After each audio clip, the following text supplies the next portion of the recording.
une bataille pour justice en faveur de Jovenel, pour Haïti, pour allier et pour famille. Mes chers amis, frères et sœurs de la diaspora, merci. Mes compatriotes vivant en Haïti, merci pour le support inconditionnel que nous portez. Moi. Mes collaborateurs, collaboratrices du ministère des Affaires étrangères, un gros merci parce que au revoir là, c'était une grosse surprise l'ité pour moi. Merci. Merci également aux anciens collaborateurs, anciennes collaboratrices de la primature pendant un petit coup de temps, 3 mois que me dépassé dans tête primature. Collaboration yo était sincère, yo était franche, dans la même dimension. Collaboration dans le ministère des Affaires étrangères. Merci pour salutation spéciale ça. Pour nous te dire au revoir. Je dis à m'apprendre un petit temps ça pour me parler avec nous, pour me dire nous, non seulement moi ouais que nous comprenons sens bataille là, mais pour m'expliquer nous historique en quelques mots bien sûr de combat ça. Tout jeune à l'université comme leader de mouvement estudiantin de commencer par une responsabilité. Moi quitté Haïti, mal fait en maîtrise et en doctorat, tout de suite moi engagé dans la recherche universitaire active pour comprendre Haïti et éventuellement pour servir. Moi enseigné dans l'université aux États-Unis après me fin faire doctorat, moi enseigné dans une université dans Fordham University. Moi enseigné dans CUNY, le CUNY system que tout le monde connaît, City University of New York, particulièrement aux universités comme Lehman College. Moi enseigné comme professeur à temps plein dans Long Island University et dernière expérience comme professeur à l'université c'était dans Yukon, University of Connecticut. Et c'est là moi volontairement laisser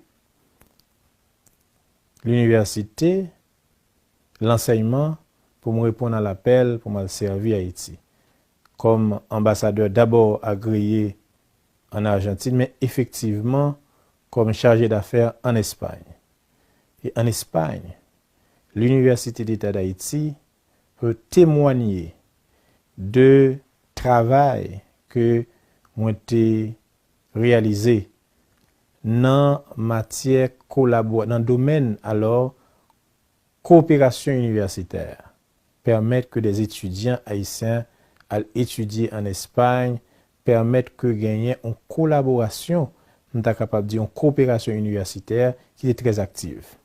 Et c'est là, en Espagne, on va attirer attention au président de la République là, qui un bon matin m'a appelé pour moi à servir Haïti. Ce que j'ai accepté volontiers, à le servir comme ministre des Affaires étrangères.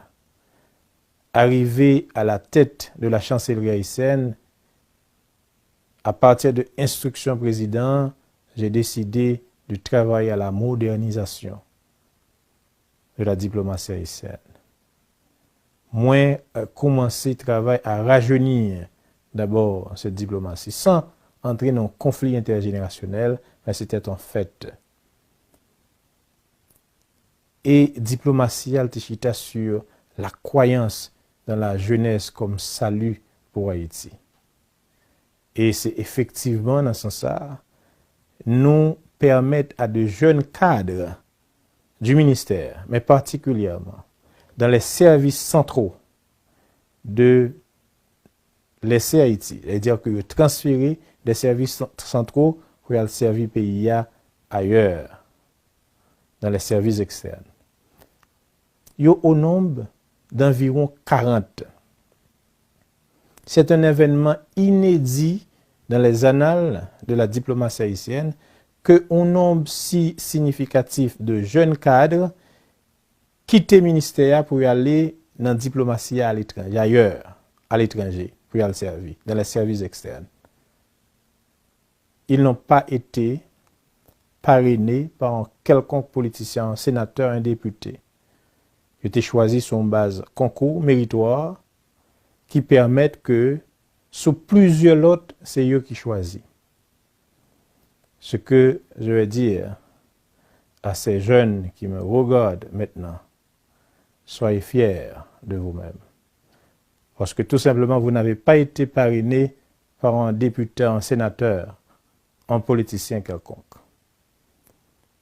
Vous avez combattu le bon combat. Vous avez été choisi sur une base méritocratique ou méritoire. Vous n'avez de redevance envers personne.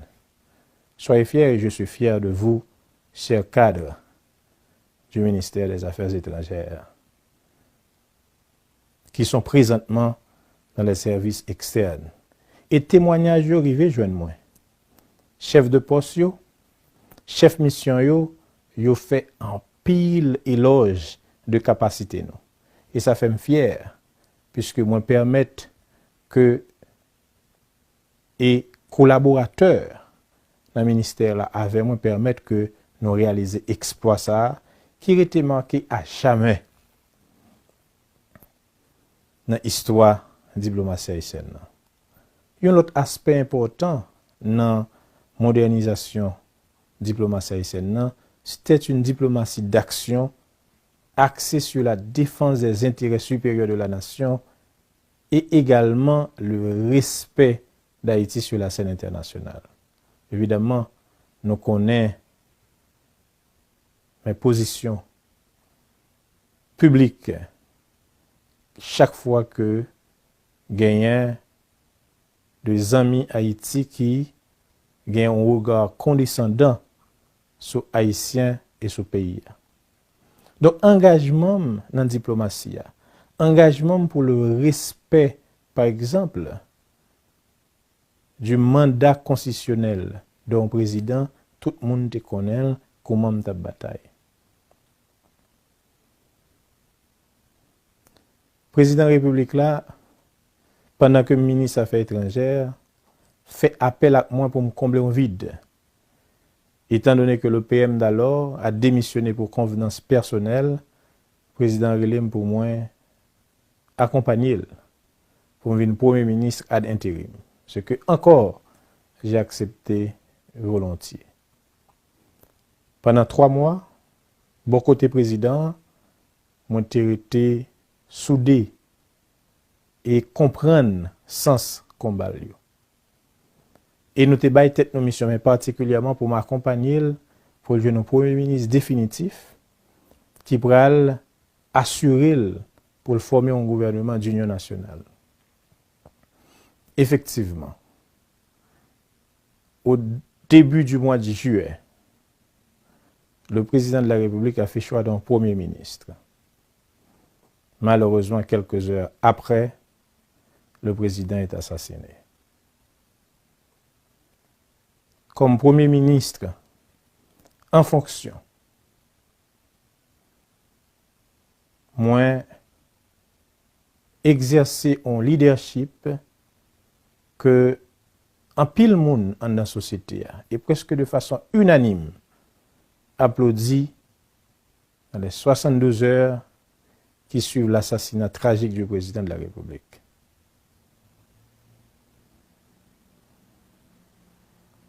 Moi, accompagné des collègues ministres d'alors, nous prenons un ensemble de mesures pour nous permettre que la situation reste calme. Effectivement, si ce n'est pas de décision, si ce n'est pas de leadership, le pays a sombré dans un chaos complet et total, dans une incertitude complète et totale. Grâce à leadership, moi, grâce à un leadership collectif des autres collègues ministres, nous prenons des mesures, par exemple, état de siège. Parce que tout simplement, des étrangers entrés dans le pays, ils ont le président de la République, ils ont assassiné. C'était une attaque pure et simple sur la souveraineté pays. C'était, dans une dimension moindre, une déclaration de guerre. Ce qui, effectivement, avait justifié, n'est-ce pas, cette mesure. Nous fermons pour eux, nous fermons l'aéroport pour aucun monde pas quitter. Et grâce à mesure ça, nous arrêté en pile mercenaires. Nous arrêté en pile monde qui était impliqué dans la mort, qui n'a la justice jeudi. Nous avons gardé une communication constante avec la population grâce à la presse que je remercie jeudi. Parfois 2 fois par jour.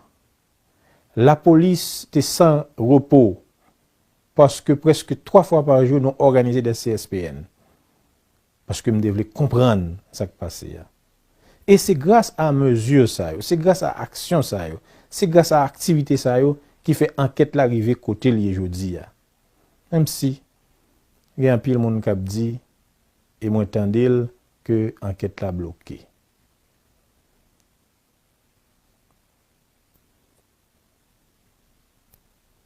Donc mesures ça te permettent que nous te baillons des résultats concrets. Comme nous connaissons, et malheureusement, des secteurs ou bien des politiciens traditionnels de différents partis politiques pour faire une coalition contre moi. Et bizarrement, ils vont faire une coalition contre moi. Malheureusement, bon côté anciens amis président de la République là, et de l'autre camp en face, pour dire par exemple, nous ne va pas l'élection avec Claude Joseph. On te comprendre ça. Moi te comprendre ça parce que comme un pile monde dit, moi pas dans écosystème. Maintenant ce qui est important pour moi-même, c'était ce combat pour la justice. Moi cédé place là volontairement avec le Premier ministre Ariel, qui c'était effectivement la dernière volonté du président Jovenel Moïse. Et de regagner poste comme ministre des Affaires étrangères. Et de là, bataille pour question de justice, engagement pour question de justice, ça a continué. Moi, pour activer toute la diplomatie haïtienne vers une coopération internationale pour nous jouer une justice pour le président Jovenel Moïse. Parce que tout simplement, crime là a une dimension transnationale. Et étant donné que le crime a une dimension transnationale, c'est coopération internationale qui va permettre que nous adresser la situation. C'est comme ça, moi adresser une lettre à l'Organisation des Nations Unies pour les aider dans l'enquête là.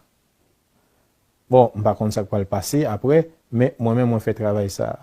Ensuite, on vient la position du secrétaire général de l'OEA, qui lui-même garantit que la permettre que accompagner Haïti pour le président Jovenel Moïse joue justice.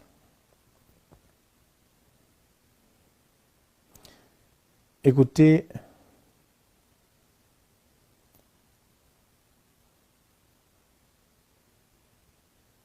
j'ai eu beaucoup d'affection pour le président Jovenel Moïse. Le temps passé à ses côtés m'a permis de comprendre le sens de son combat. Cependant, mon combat pour l'aboutissement de l'enquête sur son assassinat est une question de principe et de respect. Parce que personne n'a le droit de porter atteinte à la vie d'un homme pour une femme pour un président de la République.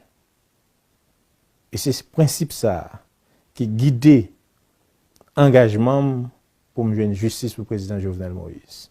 Mes actions, par exemple. L'arrestation de Palacios à la Jamaïque. Moi déplacé pour me rencontrer avec la ministre des Affaires étrangères de la Jamaïque. Nous échanger en pile documents pour le transfert de Palacios en Haïti pour le faire face à la justice. Moi rencontré avec la ministre des Affaires étrangères et également la vice-présidente de la Colombie sur cette même question. Et je dis à m'a dit nous, pour la première fois que quand j'étais, et récemment alors, moi obtenu de la vice-présidente de la Colombie que je n'ai pas demandé la Jamaïque pour transférer Palacios en Colombie. Maintenant, il revient à l'État haïtien d'assurer le suivi nécessaire pour le transfert de Palacios en Haïti. Comme moi-même, j'ai été engagé pour me déjeuner ça. C'est la même chose pour l'arrestation de Samir Andal et pour la famille, pour les gens, pour les amis de Samir Andal. Je ne connais pas le monsieur. Je ne connais pas M. Andal. Encore sur une question de justice. L'arrestation de Samir Andal en Turquie, c'est tout simplement parce que le mandat d'amener, il y a une notice rouge de l'Interpol que moi je attends de la DCPJ et m'effectuer les contacts nécessaires pour l'être capable d'arrêter en Turquie. Maintenant, nous-mêmes, moi-même particulièrement, l'MT dans le ministère là, moi j'ai fait toute démarche normale pour nous jouer une extradition Samir Andal. Nous avons une échéance pour nous jouer une extradition et moi souhaiter que le gouvernement en place ça et à continuer et travail que nous avons fait pour arriver à joindre Palacios et je suis désolé pour arriver à joindre Samir Andal en Haïti pour seulement lui répondre à la question de la justice. S'il est innocent, eh bien, il y a blagué.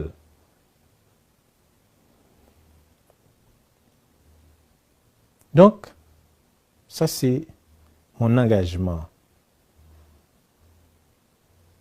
en faveur ou bien pour me permettre que la nation ait une justice. Alors, c'est une question de principe et de loyauté. L'homme président est à l'aise, fort confiance comme ça, il assassiné dans conditions ça, et puis avec des pressions pour venir garder silence. La vie n'a pas bien sens pour moi si moi j'ai décidé de garder silence sous la mort président de la République là. Et je ne pas garder silence.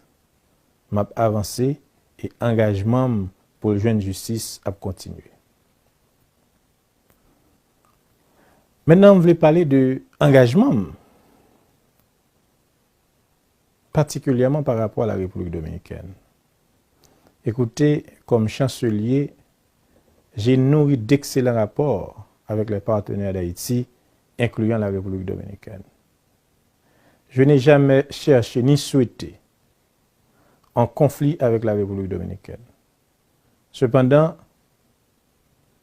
je n'ai simplement pas aimé la façon dont les dirigeants de ce pays se servaient de la question haïtienne pour avancer leur propre agenda. Je n'ai pas aimé la mauvaise publicité qu'ils faisaient d'Haïti. Je n'ai pas aimé le mépris qu'ils affichaient à l'égard d'Haïti et les Haïtiens. Je n'ai pas aimé que des voisins dont l'intention ne sont pas toujours les meilleures s'érigeaient en porte-parole de la première république noire du monde. En tant que chancelier, il fallait mettre les choses au clair. Parce que pour moi, l'honneur d'Haïti passe avant tout. Je le referais si j'avais à le faire. Et c'est dans le même cadre, combat ça, que j'ai écrit au Premier ministre pour me suggérer, pour continuer avec les travaux sur la rivière Massacre. Écoutez,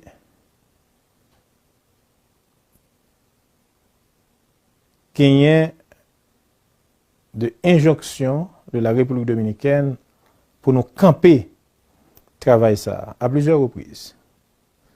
Moi, quand j'étais chancelier et le président de la République, son Excellence Moïse, était au pouvoir, on a dit travail là pas camper. Parce que tout simplement, la rivière Massacre est une ressource en eau partagée dont l'utilisation est régie par le traité d'amitié, de paix perpétuelle et d'arbitrage signé le 20 février 1929. Ce traité voulait que l'utilisation de cette ressource en eau partagée soit juste et équitable. La République dominicaine fait 11 prises sur rivière-là.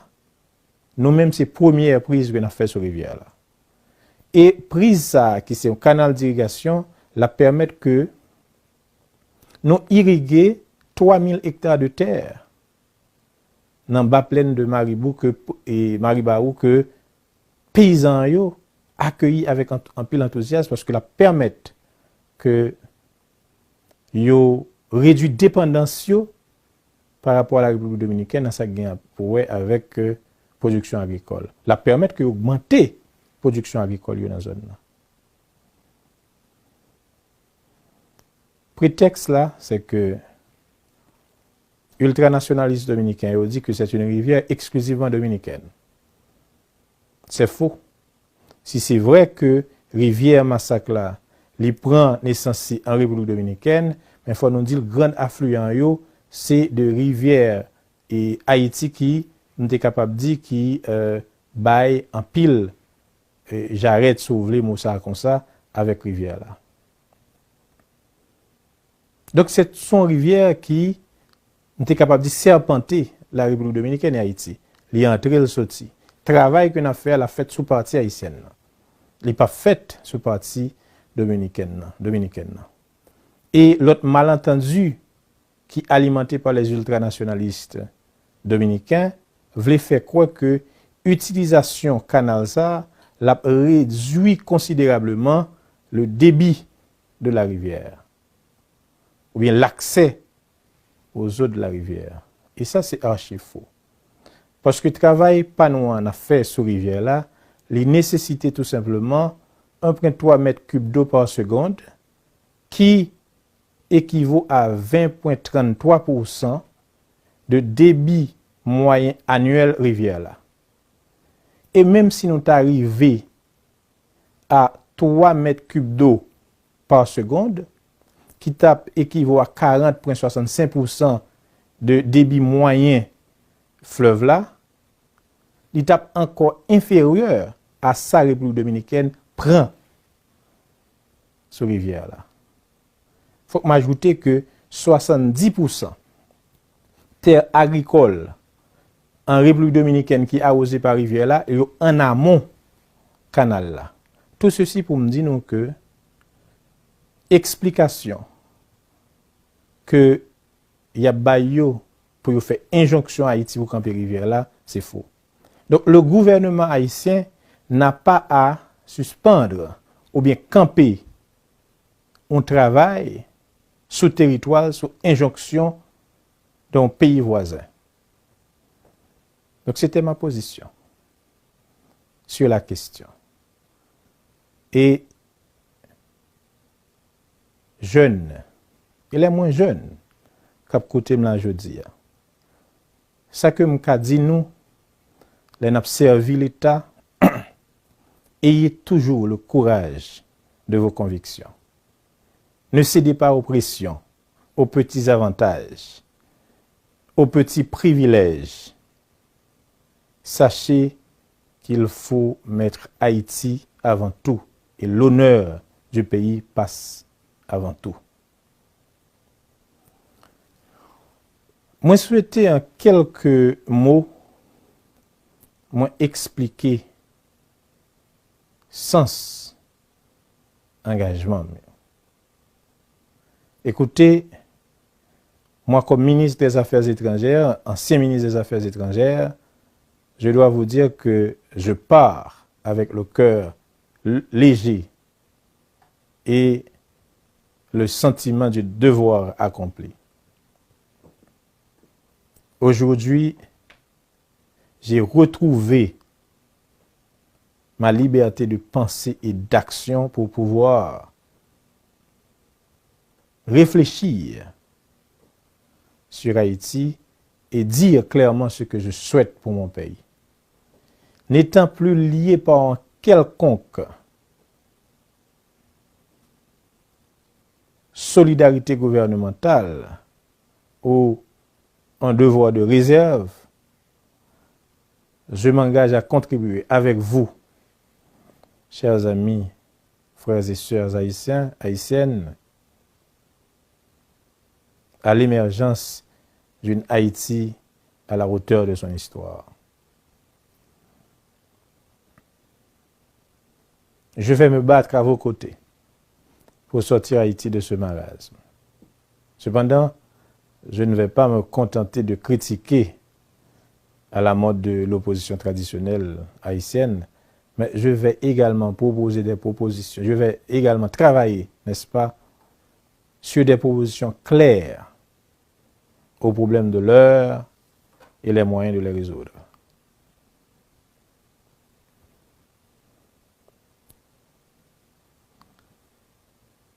Je dis à